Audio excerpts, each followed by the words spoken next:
Okay, what about this mod column? You already know by now the node CV is your main, well, let's say, is your CV1 output of track 1.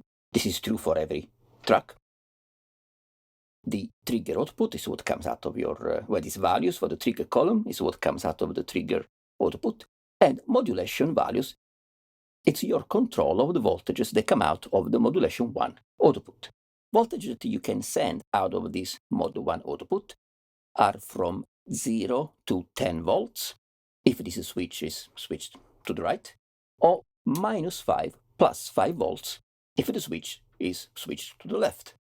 And you can change, you can offset from -5 plus 5, 0 to 10 volt for both your CV outputs and your modulation output. It's just another control voltage source. So you can send this modulation output anywhere there is a destination, anywhere there is a CV control source input on your module. So you can send it to control the resonance on a filter, to control some parameter on a reverb unit, or you can send it to use voltage to control specific waves or specific samples on a sampler unit that has sample selection through CV control. So it's just a voltage source, and you can do whatever you want with it. And the NerdSeq gives you two ways of setting values for this CV output, for the modulation 1 output. You can change values from 0, let's go to 0, 0, 1 unit at a time, all the way to FFF, right? This is the maximum. So there will be 0 will be, in this case, 0 volt, and FFF will be 10 volts. If the switch was in the left position, 0 will be -5, and FFF will be +5. Let's put it to 0 to 10 for now, it doesn't really matter. The NerdSeq also gives you the option to use actual note scaled values. You see, after the FFF, it goes to C0 all the way to C8, where A sharp 8, 9, sorry. So you can actually use note values. So you could use this for pitch control on another oscillator. Or if you prefer to use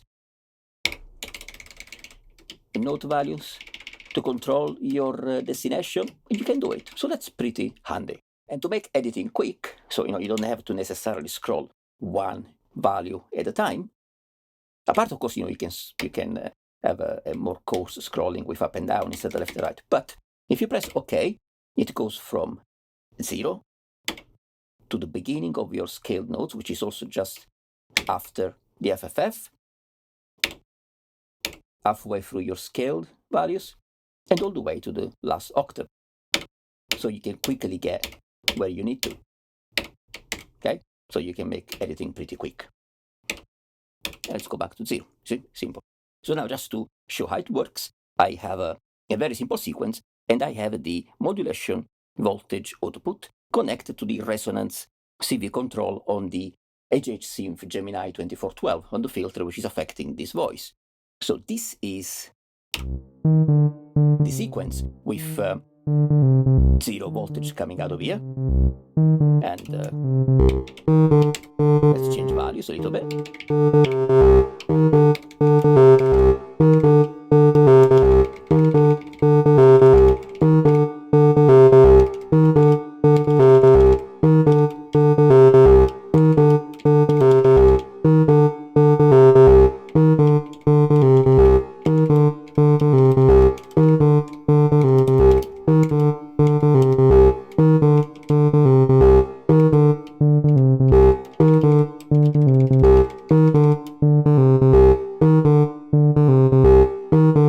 Sending these voltage values to change the resonance on the filter. So this is without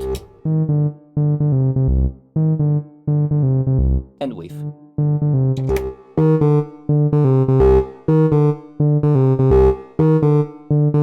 And you can see on the oscilloscope, as the pattern goes through this value, you can see the voltage value on the oscilloscope. And this is set to 0 to 10 volts. And I can change it to -5 to +5. Of course, you have this switch to make this voltage work properly with whichever is the requirement of your destination. Some modules will require you to use -5 to +5, or 0 to 10, or maybe only accepts positive values anyway. So you have a way to change this output to the type of values that to the range of values that you need. This is another sequence without the modulation.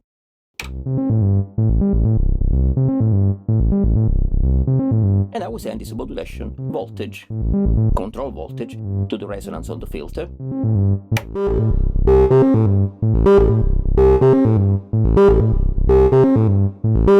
And maybe let's send it to the 1 volt per octave control of the filter.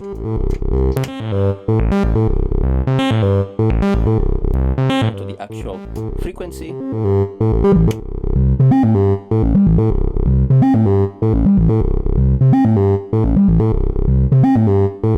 Without modulation. And of course, this is relative. Could be controlling, as I said, the reverb parameter, selection of samples, modulation on the phaser. I mean, it's just a voltage source. You can send it anywhere. Yeah, I actually used this in the previous video, in part 1 of this series. I think I used this modulation output to actually program the opening and closing of one of the voices. So on the VCA, you can manually control it. Well, you can program your VCA opening and closing with specific values, sending this modulation output straight into the CV input of your VCA.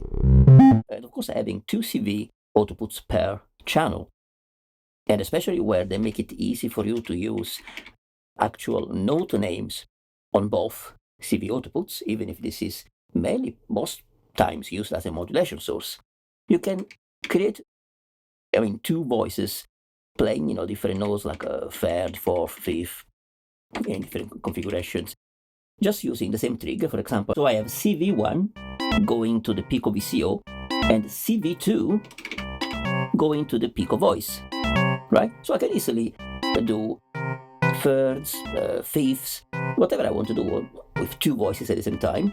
And the trigger is triggering the Pico voice, but actually I'm using the same ADSR to control the VCAs on both of these 2 voices. And so you can use 1 channel for 2 notes.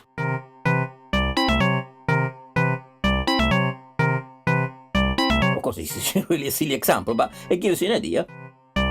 Yeah, you can easily do these things because you can actually see the 2 voices, notes, names, side by side. So you can create easily any type of third, fourth, fifth, any kind of interval that you want. Okay, finally, we look at the effects.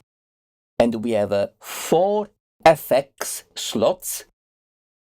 If I go right, this is FX1, and this parameter, FX2, FX3, and FX4. So 4 effects per step. Of course, each row is a step in this pattern. All right.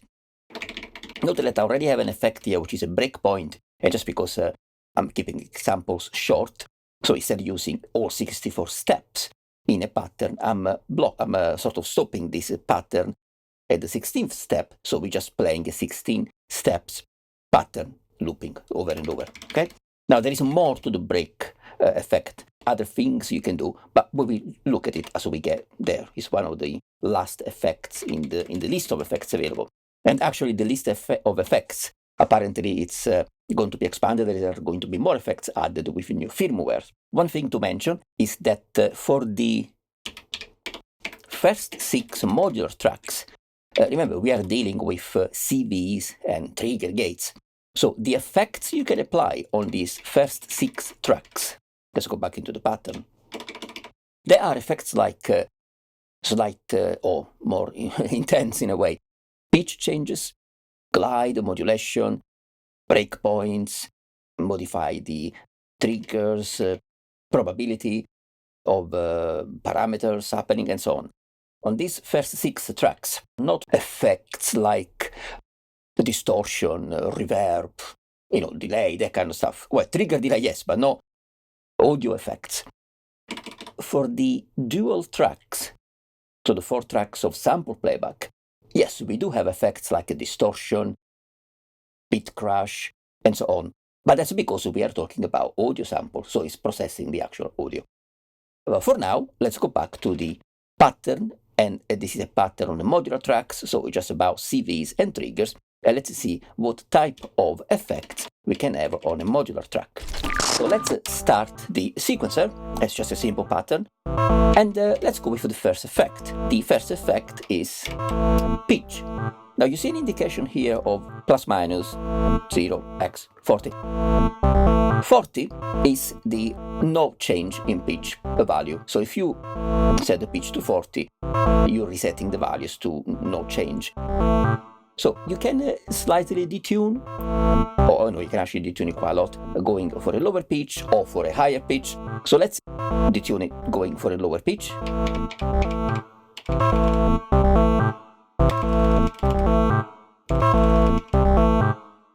And we can also go for a higher pitch. So 40 is the default, no change, and then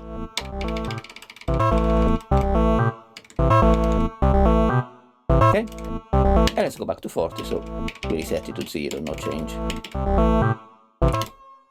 This can be used for some kind of pitch effect, indeed, but also it may happen that you're tuning your oscillator and maybe around A2, A3, and it's great, it's keeping the pitch just fine. But then you do want to play some notes in the higher range, like a C5, and maybe it cannot keep tuning perfect over an extended range of octaves. You could just add some correction, detuning, going for a lower pitch or for a higher pitch, some correction for that specific note with the pitch parameter. So that when the C5 plays, if it's a little bit flat, you can increase the value a little bit. So you send more voltage, which pushes the oscillator voice up a little bit in terms of tuning, or lower if it's a little bit too sharp and you need it to be more flat. So you can use it for correction as well, per note, if that's what you want. Next effect is the glide, and that's to decide the amount of glide to glide a note from the current value to the value of the next note. So we increase the glide.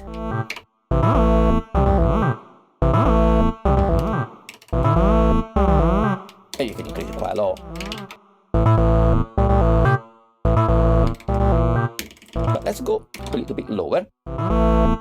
Okay, a couple of things. One is you can notice that the glide is carrying on. The glide is on and it stays on. But what you can do, let's say you only want the glide to be applied to a few notes, but not all of it. Let's say you want all these notes to be affected by the glide, but not the first part of the pattern. All you do is set the glide to 0.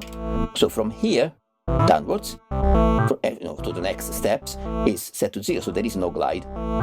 And here to here there is a glide. As it reaches the first step again, it's looping, so no glide, and the glide starts. And of course you can have a different glide value anywhere. Okay? But there is more to the glide, and remember you can apply 4 effects per step. So you have an additional control on the glide, which is adding stepped change of the glide value. So I go to effects 2 because I want the control of how the glide happens, a stepped glide from the same step.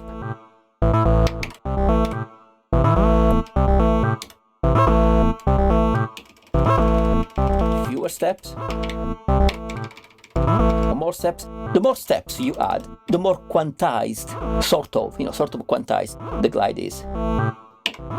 And you could increase the glide and increase the number of steps. So it's a less smooth glide, it's more stepped. That may be the effect you want.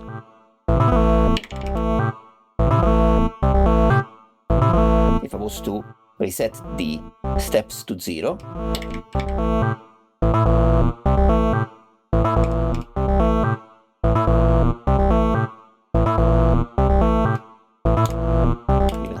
glide. And actually, let's get rid of this one. So the glide is carrying on all over the pattern. And now we increase the step to change value.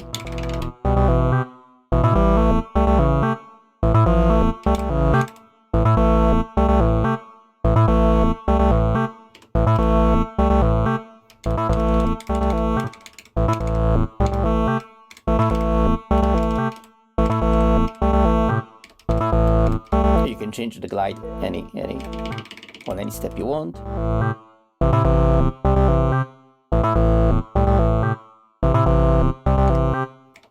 And you can change the step value as well.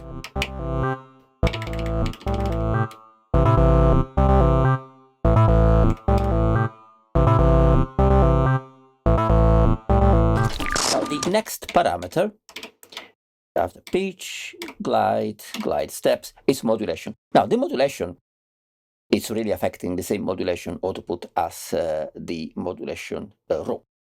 So you can change values. Now in this case, I'm sending this modulation output to the pitch of a VCO, but this could have been a modulation source going to the resonance of your filter, to the cutoff frequency of your filter, to some parameter, your reverb unit, and so on and so on. It could be going anywhere. So let's start the sequencer, and after this note plays, on the actual release, as this note is still playing on the release of the envelope, so the VCA is still open, I'm going to add some modulation.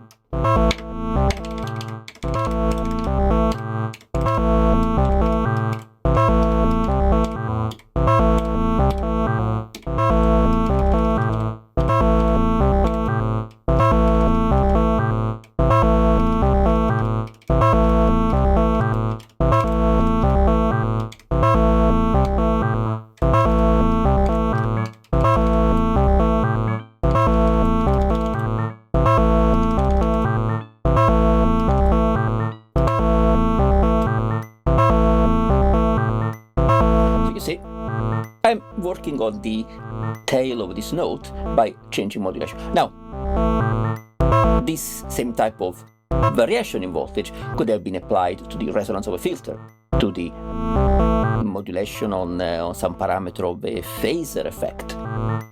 Okay, anything. But with the pitch, it's actually very easy to listen to. And you can apply glide to the modulation effect.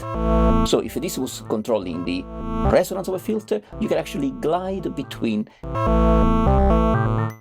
voltage, control voltage you send to that destination. So let me apply here some glide. 0, I'm going to add it now.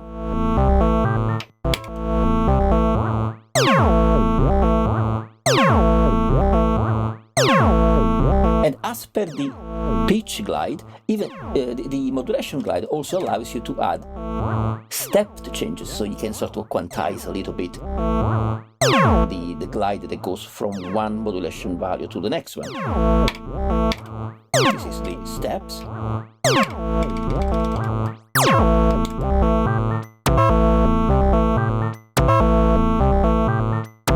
So you can achieve quite interesting effects.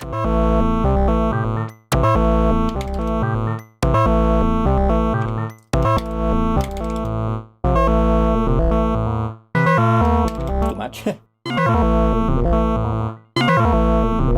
I mean, you could carry on.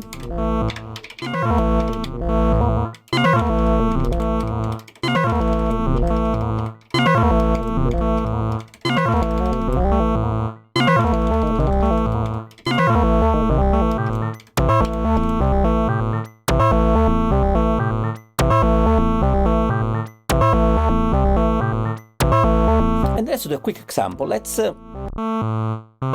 send these modulation values to the resonance of the filter on this voice here now. So I'm going to set it to the resonance CV control.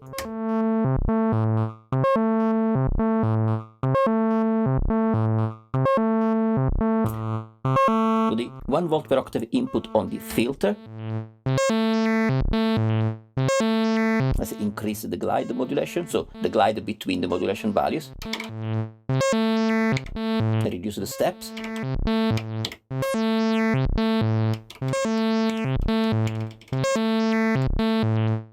apply to the actual frequency of the filter.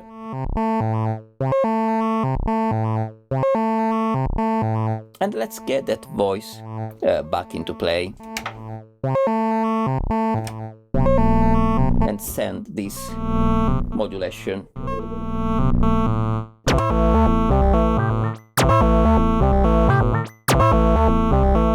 So it's definitely a lot of fun you can have with it.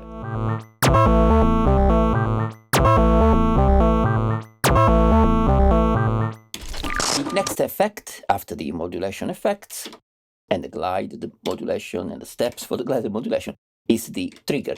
Now, I'm not going to show the trigger because it's the exact same thing we talked about when we described the actual trigger column. It's the same values. You can have triggers of different length, delayed triggers with a different length for the actual delay before the trigger happens, which is inverted triggers. You can have trigger repeats, etc. So it's the exact same values, parameters you have on the trigger column. So you can apply the same parameters as an effect if you wanted to do so. Pay attention to this. We have a set of CV effects. You see CV1, 2, 3, 4, 5, and 6.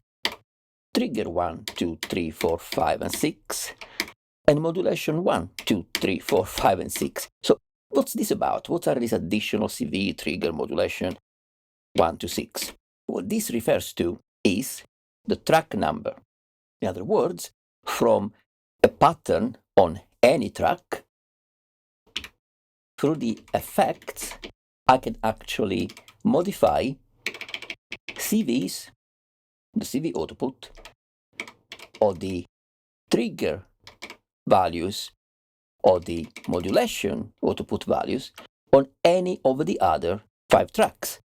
So from track 1, I can, for example, change the CV, the trigger, the modulation on some or all the notes, as many notes as you want, for the pattern that is actually happening on its own on track 3. Let's look at these 2 patterns. I'm going to mute this, so if we play here, this is just pattern 5 on track 3 playing. And I just have a few notes with 20 millisecond triggers. And as you can see, I don't have any modulation. I don't have modulation on any of the effects track slots. Okay, so this is just simple notes with triggers. Now, if I go and unmute this one and unmute the first one,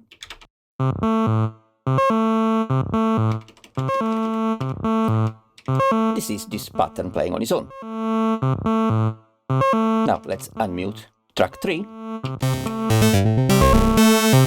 Okay, these are the 2 tracks playing together. Now I enter pattern 4 on track 1, so I'm entering the pattern on track 1. And let's say I want to modify the modulation of track 3. So I am on track 1, but I'm actually going to interfere with the modulation on track 3. Now the modulation output is connected to one of the parameters on the Pico voice. I think it's detuning, the sawtooth, and so on. So this is the sound of track 3 without any modulation applied. But now from track 1, I'm going to apply modulation to the voice on track 3, to the modulation output.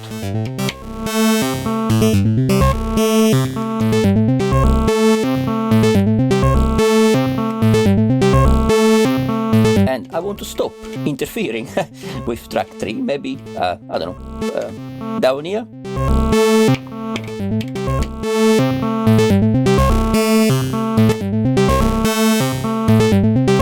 So I've changed the sound, in this case, of track 3 from step 4 to step 0, 9, and then on 0A, I stop changing the modulation. Let's go on track 3. See, from 0.4 to 0A, the sound is different, and then it goes on more metallic.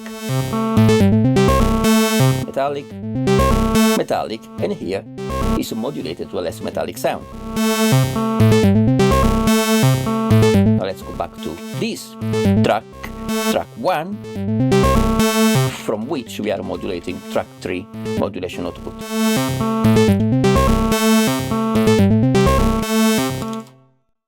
this is an excellent feature because there may be patterns playing on a track which you may want to go in and out of the mix, be more prominent, and so on. And to do that, for specific sections of this pattern, you may want to change the CV, the trigger, or the modulation on some of the other track voices. But it's harder to do it from the actual track you want to change because you need to remember which steps you want to change. And also, you may not want to actually modify this pattern at all because you like it the way it is for most of your song. It's just that when you are maybe on this pattern, that section of the song, you want these notes to stick out more, or just you want a different effect on another track. And because you know exactly, because of this change on track 3, you want it to happen specifically when this is happening on track 1, and then it's easier to do it from track 1 because you know exactly when you want it to start and finish. And after this pattern is played, for the rest of the song, you don't want this pattern to be changed that way. You want it to its default state. So yeah, it's much easier to do it from the track where you want specific things to happen on other tracks. So again, this is track 1, and we are modulating track 3. The next effect parameter after this modulation trigger CV that you can apply on other tracks is the probability percentage of the CV notes. If the probability CV value is a 64 or 0, it means there is no probability applied. Notes will play just the way you design them in the pattern. So let's play the sequencer.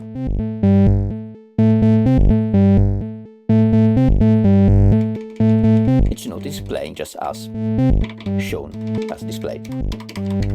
Now, the probability was 0 to 64 because it's in hexadecimal number, but it's not 0 to 100. So, by changing the probability, you are changing the probability that the notes will play. So let's reduce the probability.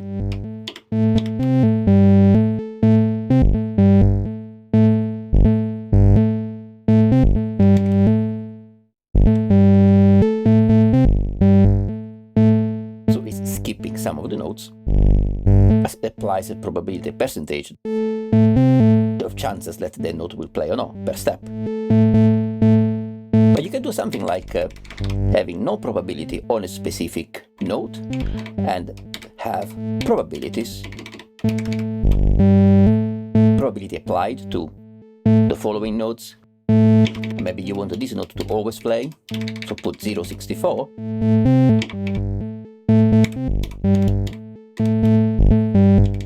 And maybe you want this note to always play.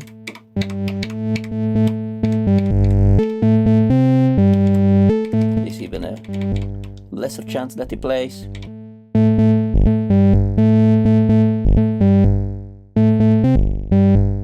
So it's always playing the note on step 0.0 because probability is a maximum, let's say, so it's 100% really. The same with G2 here, and the same with A2. But the other notes, there is probability applied.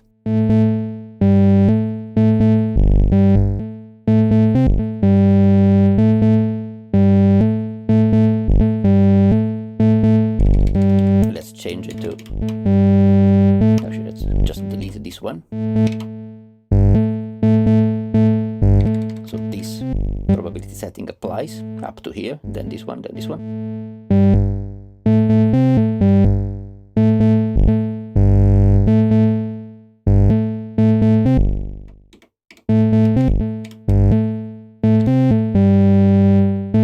Now the first note is 100%, the others.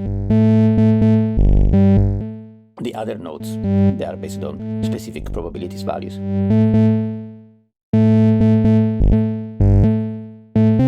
And this is a way to have a bass pattern, and it keeps looping, but it sounds different every time it plays through because this probability changes the chance that any of these notes is played or not.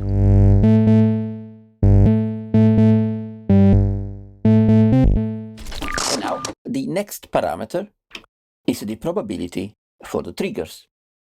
It works in the same way as we saw before for the probability on the CVs, but this time it's for the trigger column. Now I modified the same pattern a little bit. I'm not using the auto gate on and off with node off and so on. I'm just using 20 millisecond triggers for all these nodes, and this is the starting sequence. So I have a few nodes sequenced, each with its own trigger. Now I'm going to remember, probability value of 0 or 64 means no probability is applied. 64 is like 100% probability, so it's 100% chance that each of these triggers is actually executed. Now, as I reduce the probability, you will see that it will start to skip some of these triggers.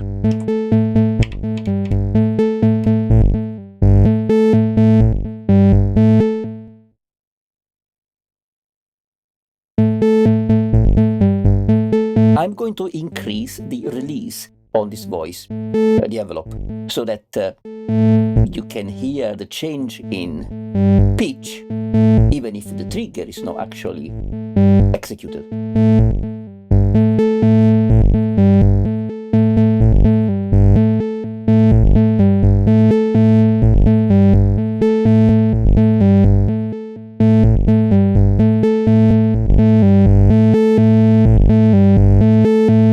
So you can hear that when the triggers are not executed, you have more of a legato sound,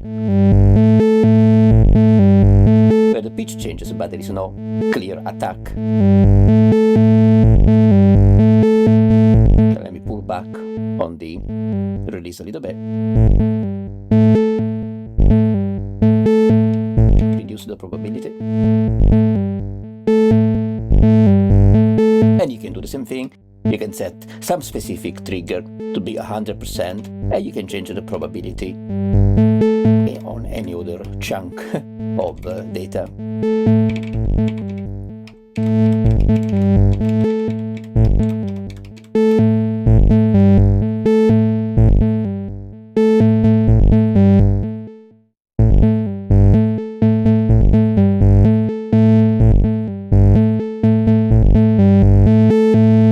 I've increased the release again. By increasing the release on the envelope for the voice and having probability for the triggers, you have a pattern where the legato between nodes changes because the triggers are not always the same in terms of execution. So sometimes a few nodes are legato, and sometimes the actual trigger restarts the envelope, so you have an attack.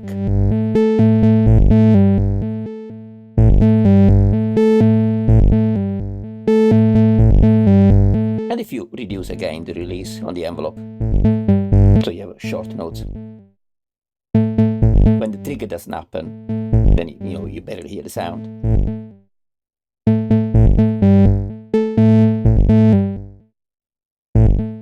Okay, now let's move away from this probability of triggers.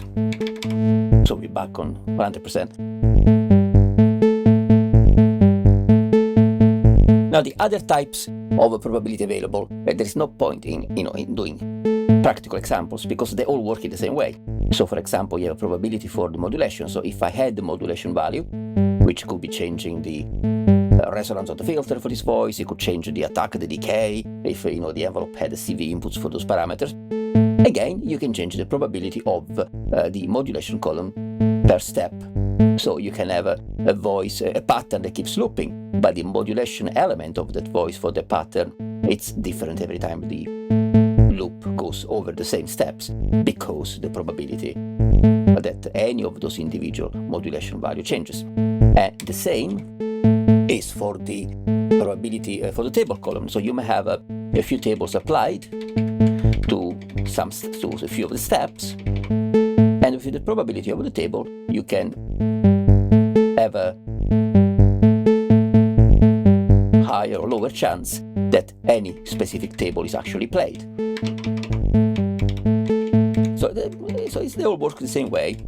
probability of the CV, probability for triggers, probability for the modulation column, probability for the table column, if specific tables are going to play or not, and the same for the probability effects. So you may have effects applied to this column, any type of parameter data that is on this column, you can change the probability. And the same for effect 2, 3, and 4. So if you have trigger effects, glide effects, glide step change effect, you can change the probability so that the glide values are not always applied, not all of them. So every time the pattern again loops, the glide changes. And so that's pretty cool because it's plenty of probability parameters. This is the end of this section. The next video and a few more are almost ready to be uploaded. So subscribe and check back often. If you subscribe, go to my channel page, top right, under the banner, there is a little bell icon. If you click on that, you will be notified when new videos come out. Please support me, help me out by liking the video, sharing the video on forums, on Instagram, Twitter, on your Facebook page. Just try to spread the voice around so more people can watch this video, and I can also get more feedback on maybe how to improve and content to cover next. Let me know in the comments if you find these videos enjoyable or at the very least useful. Thank you for watching, and until next time, have fun and keep Euroracking. Bye!